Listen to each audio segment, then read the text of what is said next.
becomes a father. Are your lips always dry or chapped?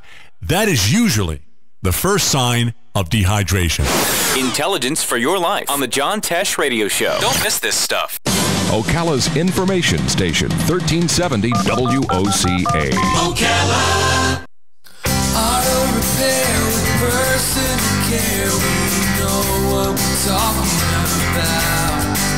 Matt Gibbs and the guys over at Sunrise Automotive will treat you right. We'll treat you right. All right, 5 minutes after 10 o'clock. Thank you for tuning in. Matt Gibbs is in the studio. He's here to answer your questions about your car. The show is called Auto Repair with Personal Care. Matt Gibbs is the owner of Sunrise Automotive. That's where I get my car fixed. And he's also the owner of Crossroad Auto Sales, which just might be where I get my next car from. Good morning, Matt. How you doing? Good, Larry. How are you? How was your weekend? It was good. Did you drive anywhere? I drove to the lake. How far is the lake? It's 42 minutes from here. Is it Leesburg? Yeah. Oh, okay. Is it that big lake? Is there a park on that lake? Yeah, there's a couple parks on that Okay, lake. I think I've been to that lake. It's a big lake. Yeah. Is it Harris? No. What's that? Is it Lake Harris? No, Lake Harris. Oh, it is called Lake Harris. Yeah. Okay. So I was driving around this weekend in an air-conditioned car. Because you borrowed one, huh? No, Robin has one. So I was kind of a passenger. Kind of like being a passenger. Do you like being a passenger? Yes. Oh, you do? Yes. Do you like when your wife drives? Yes. Or? Yeah. Okay. You don't get arguments like you don't like. No, it's the other way. If I drive, then we get in arguments. Oh, really? Yeah. Now, why is that? I don't know. I think I just transport myself to work and stuff. And I tell her all the time, I drive every day, all day long. Yeah. But when I drive with her, it's like I've never driven before. So if she drives, it's just... Well, I've never been a passenger in a car where the driver drove like you. I mean, the way you drove my car that day, I've never, ever had anybody drive any vehicle like that. I mean, we were all over the road. Yeah, yes, we were. All right, you asked me if I was taking a test before we started. I have a sheet of paper here. Okay. Because I found this article online. Oh, no. I'm not going to read the whole thing to you. Okay. But it is 23 ways to make your car cleaner than it's ever been, and it sounds like detailing to me. You guys do detailing, right? Yeah. So do you use toothpaste? No. On anything? No. See, they use toothpaste a lot in this thing. Do you use steel wool? Sometimes. Do you use it on the windshield? Sometimes. Really? So I would think that would scratch up the windshield. It doesn't. Isn't that amazing? It says super clean your windshield using steel wool and glass cleaner, then treat it to a coat of Rain-X. Yeah. But now steel wool, it comes in different grit. It's kind of like sandpaper. Right. So you got to be real careful of what steel wool you go out and buy. Oh, really? Yeah, because you can scratch your windshield. So a Brillo pad? No, don't use a Brillo pad. Double aught with steel wool. We use it a lot, like if there's sap on something, it gets it off, or if somebody's had some paint work done on their car and there's a little bit of overspray and it gets on the glass, it makes it so much easier to take off. All right, now this one I was surprised at, and I want to hear your reaction to it. Use olive oil to condition and polish the leather on your dashboard. First of all, I didn't know there was leather on my dashboard. Well, not on yours, but there. So, I mean, you pay a lot for Armor All. Olive oil is not as expensive as Armor All. No, it's probably not. And to be honest with you, you can use baby oil. You can use any oil. Any oil. Except for motor oil. You can use motor oil. You can. It'll give it that nice shine and all that stuff. Peanut butter. No. Yeah, I have a jar of peanut butter. It's got two purposes. One, to catch the rats, and then the next purpose is, you ever see like the cars that have like black plastic trim, like underneath the windshield wipers? Jeep Wranglers, they have these big plastic balls like on the end of the bumpers. They're just big black plastic inserts, and then the plastic wheel well opening moldings. Okay. And the sun and everything, it kind of turns them. They get like a white, flaky look to them. Right. Use peanut butter. I'm telling you, it'll make that stuff look brand new. Really? Yeah. And but you have to clean it off, or otherwise. Yeah, you just put it on there, rub it in, and then wipe it off, and it's there. But we don't use that kind of stuff, and when we're detailing someone's car. There's actually a shop here in town that sells all the chemicals, and there's things that work better, last longer, and protect things better. Besides toothpaste and olive oil and peanut butter and those kind of things. You've talked about detailing before, and it sounds very, very affordable considering how bad my car would need it. I mean, I got hairs and dirt and like spilled soda that's been for 6 or 7 years or so. It's just everywhere. It's just, I don't know how it gets everywhere. But it's in the little Pernindle. I think it's under the. Yeah, it's in places you've never seen before. And you can get it all out, huh? Well, we can get most of it. I mean, your car, to be honest with you, it might be better just to pull the whole interior out, take the carpet, put it up on the wall, pressure wash it, shampoo it, and let it dry, and then put it back in the car. Really? Yeah. I mean, sometimes that's what you have to do. Well, that's going to cost more than a normal. Yeah, it would be detailing. more than a normal detail. But the thing about it is, I'm telling you. You'd get the car back, and you're going to say, okay, all right, really, where's my car? Because that's not my car. Where's my car? How much is that again? 100 something? It varies between 100. But if you pull out all the upholstery, it's going to probably be a couple $100. That's still a good deal, though. It is, especially if you're going to sell it. Well, yeah, absolutely. Let's see what else it says here. It says, get stubborn bugs out of your grill and off of your bumper with the help of dryer sheets, like from a clothing dryer. Mm-hmm. Does that work? I think it does. Bounce? Yeah, we actually have a special love bug sponge. Isn't that a disc jockey? Is it? I think it's a love bug sponge. Love bug sponge? Isn't there a guy on another station that calls himself that? I don't know. I don't listen to no other station. All right, here's one. Use an iron to remove melted wax from your upholstery. I mean, other than crayons, I can't imagine melted wax. Where does that melted wax come from? Or is it they just talking about crayons? I don't know. This is your list, not mine. Where do you get? I mean, are you burning a candle at both ends while you're driving your car? Oh, did you hear about that guy who videotaped his wife giving birth while he was driving? No. Mm-mm. Yeah, they were driving to the hospital and it started happening. So he got the camera and he's in traffic. He's one hand on the steering wheel, one hand on the camera. And videotaped it and then posted it? Well, I don't know if he posted it, but it's in the news. I didn't see the video. I just heard about it or read about it. I don't know about this man. I could just see it now. There was a lot of traffic.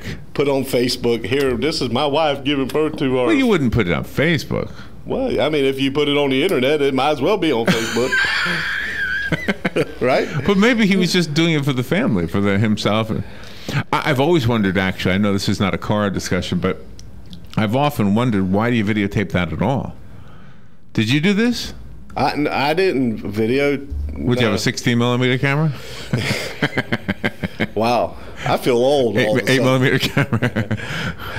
I was asked to go. I had a friend that he went into the Marine Corps. Right. And his wife was pregnant when he went in. Right. So he wasn't going to be home for the delivery. And he asked you to videotape it? Well, he asked me to be in there with his wife. Which that did you? Yeah. Did you videotape it? No. I didn't videotape it. No. I went. I heard, the doctors. Here he comes, and I ran down there and I said, there I go. I went back up. I just stayed up there by her head. Oh really? Yeah. Well, it's kind of uncomfortable. Yeah, I kind of felt like a milk bucket under a bull right then. Oh my goodness. Well. So what can I tell you about my car? I don't have anything new to tell you. It's all the same old stuff. It makes noise. It drives. It makes more noise when I first started. After I've driven a few miles, it's a little bit quieter. If I turn the radio on, it's a lot quieter. Oh, listen to that. All right, we've got to take a break, and we'll be right back to talk about cars. All right. Cars. With Matt Gibbs. This is The Source, WOCA.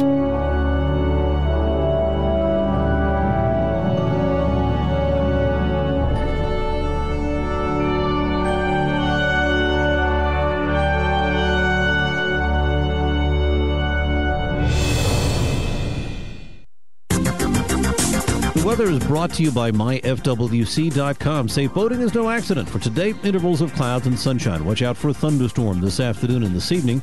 Today's high 88 to 92. Later tonight, partly cloudy with a low of 72 to 76. Tomorrow, sunshine mixing with clouds. An afternoon or evening thunderstorm around, high 88 to 92. And on Wednesday, partly sunny with a chance of an afternoon thunderstorm, high 88 to 92. From the Florida Weather Center, I'm meteorologist Joe Lundberg. You've got a garden and we've got a show for you called You've Got a Garden with your host, Master Gardener Carol Ann Baldwin. Carol Ann answers your questions about your flowers, your veggies, your grass, your trees, even questions about your bugs. And she's only on WOCA, so don't miss Carol Ann Baldwin and You've Got a Garden each Tuesday from 9 a.m. to 10 a.m. right here on WOCA The Source. Hi, Danny Werfel here. Get moving with Florida Credit Union's fast and easy loan approval process. Let Florida Credit Union start up a new car loan for you today. No more waiting, hassles, or stop signs. You can even apply online. With a strong financial team behind you, you can enjoy great rates and fast approvals. It's all about personalized service and a streamlined process. Florida Credit Union, connecting your money to your life. Career Source Citrus Levy Marion brings together business and community partners, economic development leaders, and educational providers to connect employers with qualified, skilled talent and job seekers with employment and career development opportunities. Tune in the first and third Wednesday of each month at 9:30 a.m. to Career Source Citrus Levy Marion and learn how they can help you. That was the sound of a tree falling. It could be your tree. You're going to have it trimmed, but never got around to calling Pride Tree Service. It could have fallen in a field, and now all you have to do is call Pride Tree Service, and they'll have it quickly out of the way for a great price. But don't wait until the tree falls. It may not fall in the field. It may hit your car, your house, or worse. So call Pride Tree Service today and avoid all those headaches before they happen. Pride Tree Service, 840-0750. That's 840-0750.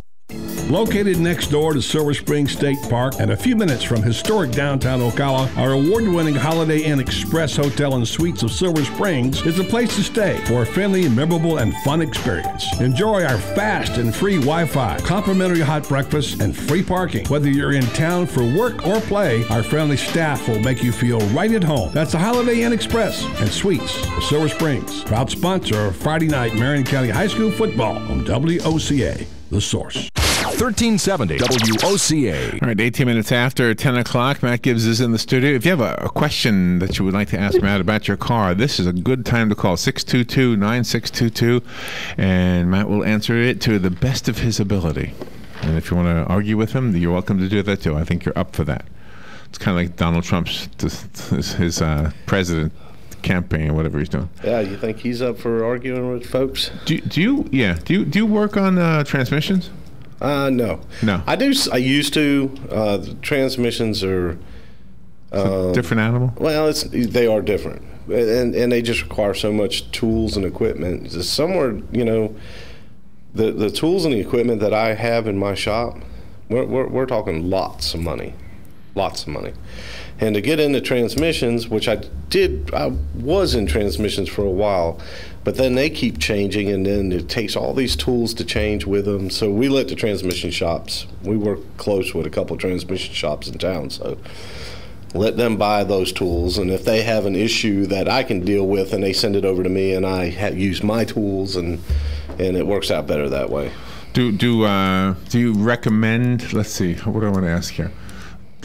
See, I don't want to say this because I don't want to jinx my car, but I think my car's had a pretty good transmission. I mean, everything else may be falling apart, but I don't want to say it, but I feel what you're saying. Yeah. Yeah. So do some cars have more dependable transmissions than other brands? Yes, absolutely. And it's people call me all the time and ask me questions about particular cars, and every car has a weak link. I don't care what kind of car it is out there. There's something that's the weak link. This is the thing that... Mine is the fact that it'll sludge up if you don't change the oil. I mean, you really have to be right on top of it. And there are some other manufacturers that do that that same thing. But it's more than just a sludging. It's the end result of the sludging would be engine failure. So that would, So I would say that this particular car, the weak link is the engine, or this car, the weak link is the transmission, or this car, the weak link is the air conditioning, or they all have their issues. Could a broken my air conditioner hasn't worked in years. Could it still cause me problems? Like, could it somehow freeze up and cause problems? Yeah, I mean, it could if the clutch bearing went out on the compressor. Right now, you still have a compressor; it just doesn't engage. But the bearing could lock up on the pulley of the compressor. Then you'd have an issue. Do you know my car was slightly overheating like last week, so I put water in the radiator in the thing. In the tank? Yeah, there is no place to put water in the radiator in my car. Well, your reservoir is that's where I put it. You're right. It's pressurized. A lot of cars are not pressurized. It's got a little plastic cap. You open it, you can put some. You can add. Right. But that isn't necessarily the place where you need to be putting it. If you got a little plastic cap, then you should have a radiator cap. And when the engine's cold, take the radiator cap off and check your fluid. So I put it in there, and then I kept the hood open just to watch it, to be sure that that's all the problem was, and it was. I fixed my little problem. But the fans never came on, and I thought, I wonder when the fans come on. Not that they needed to. It never really got hot once I put. So when do the fans actually come on? Well, on a lot of cars, the fans come on automatically if you turn the AC on. But being that you don't have AC, then there's a thermistor, there's a temperature, there's a sensor that reads temperature. So once it gets a lot of cars are between 210 to 220 degrees, somewhere in that range. Once the engine gets to that operating temperature, then bam, it kicks on the cooling fan. But you should always check and make sure that the fans are operating. How? I don't know how to get them to come on. Just wait. They'll come on. If I waited long enough, they would have come on? Yeah. Huh. If not, then you're going to have a problem, because then you're really going to overheat. And where did the water go? You had to add some water. Why did you have to add water? You tell me. I don't know. When you change my oil, do you put water in there? Well, no, we check all the fluids. No, I won't put water in there. I'll put the appropriate coolant. In there. Okay. So coolant. And it shouldn't be low. If it's low, it's telling you that there's an issue somewhere. Oh, really? So maybe I have a leak somewhere. You possibly could. Huh. And here's the thing. There's always something, isn't there? There is always something. But here's the thing, and I want all the listeners to be aware of. If let's say you have a coolant leak in your car, and your coolant level is dropping, well, the sensor, depending on what kind of car it is and where the sensor's placed, if that sensor's up in the cylinder head, for instance, and the coolant level drops, now there could be a gap, there could be a space in that cylinder head where that sensor is. That sensor will not read correctly. We see it all the time. People come in and say, my car's steaming, it's not running, it's making all this noise, and it's like, dude, it's way hot. But my gauge never went to hot. It never said it was hot. Oh.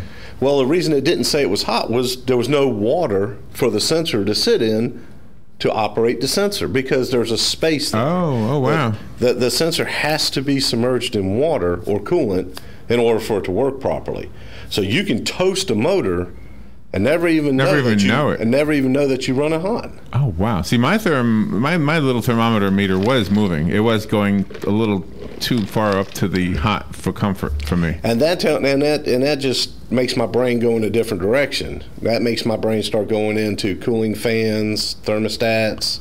But as soon as I put water in it, it didn't do it anymore. In other words, when I drive down the road, I put the heater on, because I learned that trick a long time ago. It would go down, because now I'm driving into the cool air, especially on a rainy day.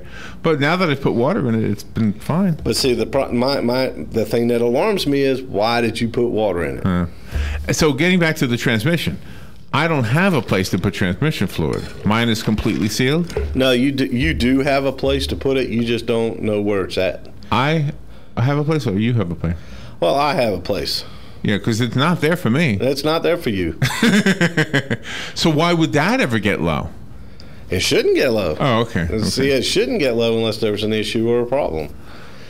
But there's, a lot of the new cars, especially on a lot of the Fords and a lot of the Chryslers, they don't even have transmission sticks. You can't even check the transmission fluid. I don't have one, do I? Right. You can't check yours either. But you can't check it, but I can. You can because I know how. So is there a stick? Because I own a garage. Is there Larry. sticks there somewhere? No. On yours. There's a plug underneath. You have to lift it up, and there's a plug. Oh, really? Some of them actually have a tube, but there's no stick in it. There's a little cap on it. You take the cap off, and we have a stick. If I came to you with $3,000 and said, just use every bit of this money and make my car as new as you possibly can, would that be a good idea, or would it be better just to buy a new car? No, I would look at the whole car first. I wouldn't just say take your money and start replacing stuff. You can't get a car for $3,000 nowadays. No, but you can't. No, you can't. You can't. And not a decent car. But do you want to take $3,000 and put it in a car that's worth $1,000? You gotta weigh it out and say. Oh, that would be in the case of an accident. Otherwise, that doesn't really. Maybe not necessarily. Maybe in the case of the mileage and stuff. How long is this engine going to last? How long is this? Oh, okay. So let's say you gave me $3,000 and I go ahead and I service everything and change Right. the brakes and put tires and Right. do the alignments and put windshield wiper blades on it, to go through it. Right. And then next week the engine blows up. That's going to cost you another $3,000. Oh, okay. And you're not going to be happy Larry no more. Okay. You're going to be grumpy Larry. I don't know. I want to do is take a nap. When I get grumpy, I take a nap and I'm. Okay, so you'll sleep for a week. Why is everybody running out the mall? Really? I don't know. It's just some kids. Oh, okay. Well, there was a security guard out there before. It's your show, I think. The last time we had a bonfire, it was during your show. There's always something, isn't there? So, oh wow. So how do you know? I mean, how do you know when you buy a car? Because you do sell cars too. I mean, how do you know that you have a car that is going to live up to its expectations for the new owner? Well, at the end of the day, none of us do. None of us really know. But what we do is we do the best job that we can when we buy the car. We do the best job that we can once we buy the car to send it through the shop. If I have any qualms or feelings, or if I don't feel good about something, I get rid of it. I don't put it out there on the lot. It's sad because I'll go to an auction and I'll see cars, and I have this ability. I can see a car at an auction today. I can go back. I don't have to go to the auction for 3 weeks. Go back and I'll remember seeing that car 3 weeks ago. And why is it still here? And all this stuff runs through my head. Right.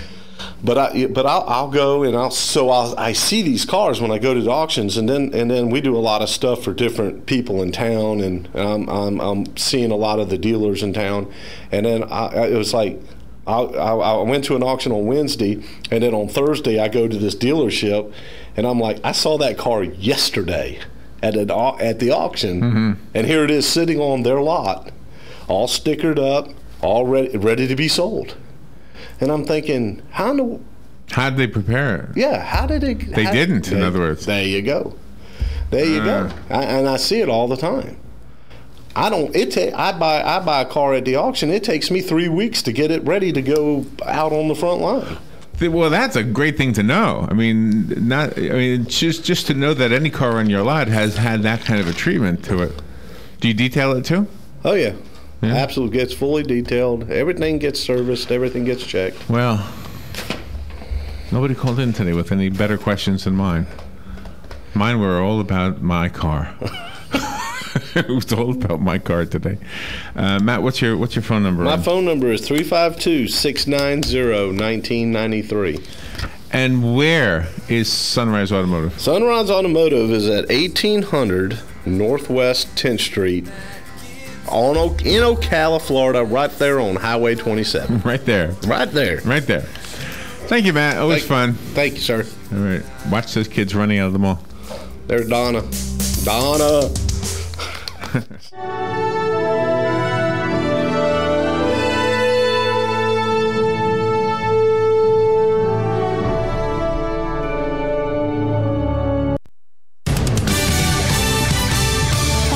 Radio, I'm Pam Puso. A unanimous vote by the UN Security Council endorsing the nuclear deal with Iran. Sanctions relief will begin only when Iran verifiably completes the initial steps necessary to bring its nuclear program in line with the deal. U.S. Ambassador to the UN, Samantha Power. The measure also allows sanctions to snap back if Iran fails to comply.